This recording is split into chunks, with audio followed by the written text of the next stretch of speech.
Imagine reaching 80, but no longer being able to walk on your own or remember the names of your grandchildren. The truth?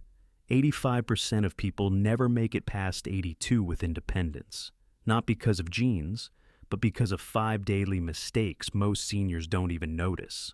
Let's uncover them together. If you're over 60, you know how precious independence is. I've seen too many patients lose years they could have spent laughing with family, all because of small, preventable habits. The good news? These mistakes can be fixed, and today, I'll show you the 5 hidden traps that quietly shorten life, and the practical shifts that can add strong, joyful years. 1. Polypharmacy and medication. Overload. Have you ever opened your pill box in the morning and felt like you're swallowing half the pharmacy? It's more common than you think. In fact, after 65, the average senior takes at least 5 prescriptions a day. Here's the hidden danger. Your kidneys and liver, the body's cleanup crew, slow down by almost 30 to 40% after 60. That means every pill stays in your body longer. When too many stack up at once, it creates what researchers call a toxic soup. A Danish nationwide study in 2022 followed over 1.3 million adults over 65. Those on 5 or more medications had a 28% higher risk of early death. And when prescriptions climbed above 10, complications and hospitalizations skyrocketed. Think of it like this. Your liver and kidneys are a sink drain. Each pill is a cup of water. In your 40s, that drain worked fine. But after 65, the pipe narrows. Every cup pours in faster than the drain can clear it. Eventually, the sink overflows, and that overflow is toxic buildup in your body. I think of Margaret, a 74-year-old patient of mine. She came in complaining of fatigue, dizziness, and brain fog. She assumed it was just age. But when her pharmacist reviewed her list, they found 3 medications interacting unnecessarily. With her doctor's guidance, 2 were adjusted, and within weeks Margaret felt sharper, steadier, more herself again. So, what can you do? Once a year, or any time you feel off, ask your doctor or pharmacist for a medication review. Bring every pill, prescriptions, vitamins, even over-the-counter sleep aids. One simple review can prevent silent harm, because sometimes the biggest risk to independence isn't aging itself. It's the pills we never question. 2. Loneliness and cortisol. Flood. What if the deadliest thing in your day wasn't sugar or cholesterol, but silence? Loneliness doesn't just weigh on the heart emotionally, it flips on the body's stress alarm, a hormone called cortisol. Normally, cortisol rises in the morning to wake you, then falls at night to let you sleep. But in isolation, that rhythm breaks. The alarm never shuts off. Here's the biology. Seniors who feel isolated have 45% higher levels of IL-6 and 35% higher TNF-alpha. Inflammation markers that damage blood vessels, brain cells, even immune function. Over time, cortisol flood erodes memory, weakens the heart, and shortens lifespan. One large study in 2022 followed nearly 8,000 older adults for over 7 years. Those with limited social networks had a 128% higher risk of death, not from infection, not from cancer, but from the silent wear and tear of chronic stress. I think of Frank, a 69-year-old widower. After his wife passed, he stopped going to church, stopped walking with neighbors. His sleep grew restless, his blood pressure climbed, and he felt decades older overnight. At his daughter's urging, he joined a simple walking group. Within weeks, his nights grew calmer, his laugh returned, and his doctor even reduced his blood pressure medication. If silence can make the body sick, then connection is medicine. That doesn't mean large gatherings or forced conversations. It can be as small as 2 phone calls a week, a neighborly cup of tea, or joining a hobby circle. Each interaction lowers cortisol, resets the immune system, and tells the body, You're safe again. Pause for a second. Do you feel more tired or anxious after days without contact? You're not alone. And it's not just age. It's biology asking for connection. 3. Sedentary behavior and muscle decline. You might think a quiet afternoon in the recliner is harmless, but after 60, sitting too long is like pouring sand into your body's engine. It stalls. Here's why. Every hour of sitting past age 60 raises mortality risk by about 3%.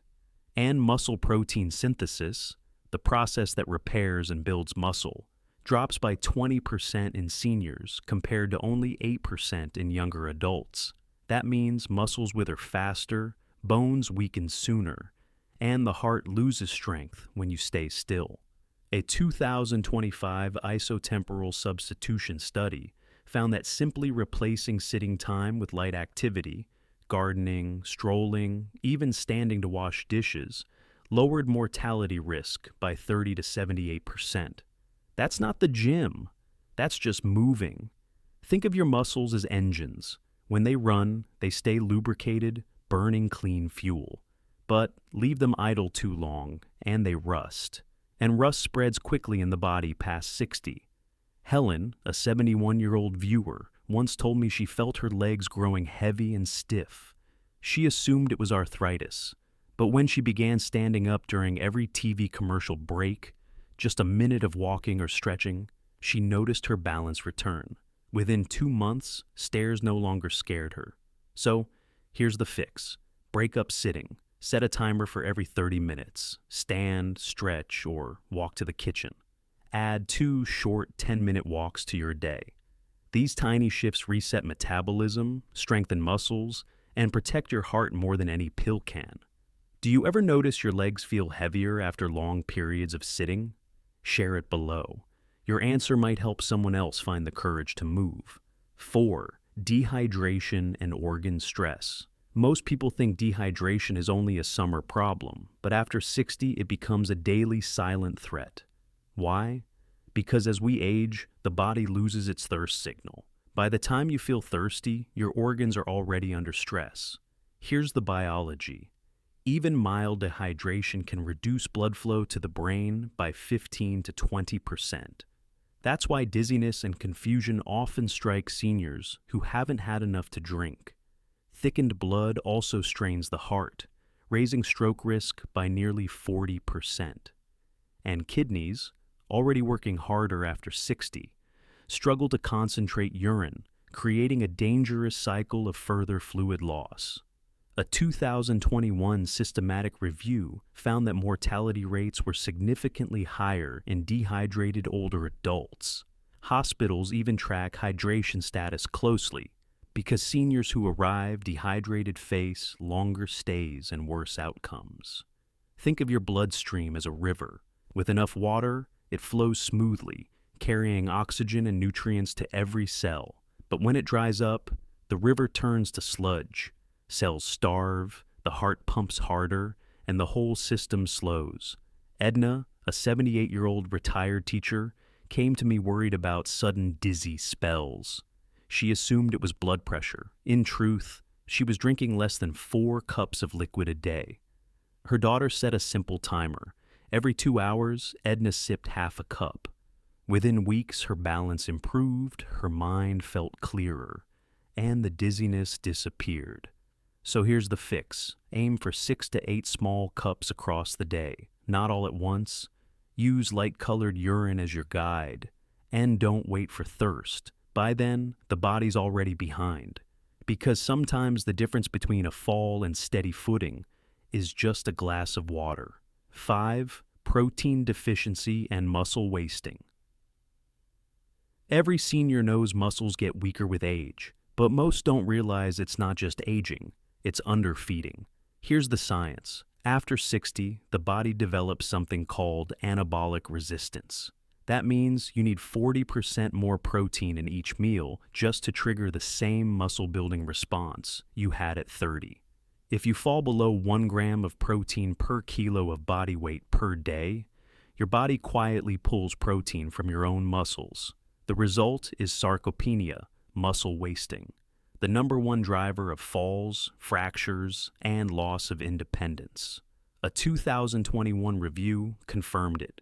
Seniors who consistently ate 25 to 30 grams of protein at each meal maintained far more muscle mass than those who ate smaller, scattered amounts. And the effect was strongest in those pairing protein with light resistance exercise. Think of protein like bricks.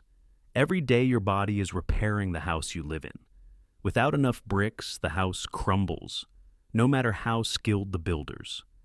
Carlos, a 67-year-old grandfather, came to me worried he could no longer climb stairs without resting.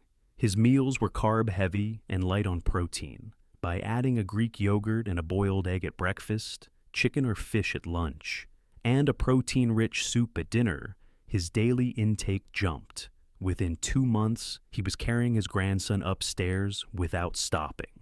So, here's the fix. Aim for 25 to 30 grams of protein 3 times a day. That's a cup of Greek yogurt with seeds, 2 eggs with veggies, or a piece of salmon the size of your palm. Spread it across meals. Don't save it all for dinner, because independence doesn't fade overnight. It slips away one skipped protein meal at a time. So, let's step back. The 85% rule tells us most people never make it past 82 with independence. But you've just seen the truth. It isn't fate. It isn't genetics. It's 5 daily mistakes we can choose to correct. Polypharmacy, loneliness, too much sitting, dehydration, and low protein. Each one chips away silently at strength and independence. But when you turn them around, you don't just add years. You add years you can live fully, laughing with family, walking confidently, and waking up with purpose. I've watched patients reclaim their balance, their clarity, and their hope simply by making these small shifts. And you can too. So, let me ask you, what's one small change that feels doable for you today? Maybe it's a morning walk, or an extra glass of water, or finally asking your doctor for that medication review. Share it in the comments, because your idea may spark hope for someone else watching right now. And if this gave you clarity, please subscribe. Each week, I'll share more science-backed, senior-focused guidance to help you stay strong and independent for the years ahead. Because you don't have to be part of the 85%. Your story can belong to the 15%, the ones who keep living fully.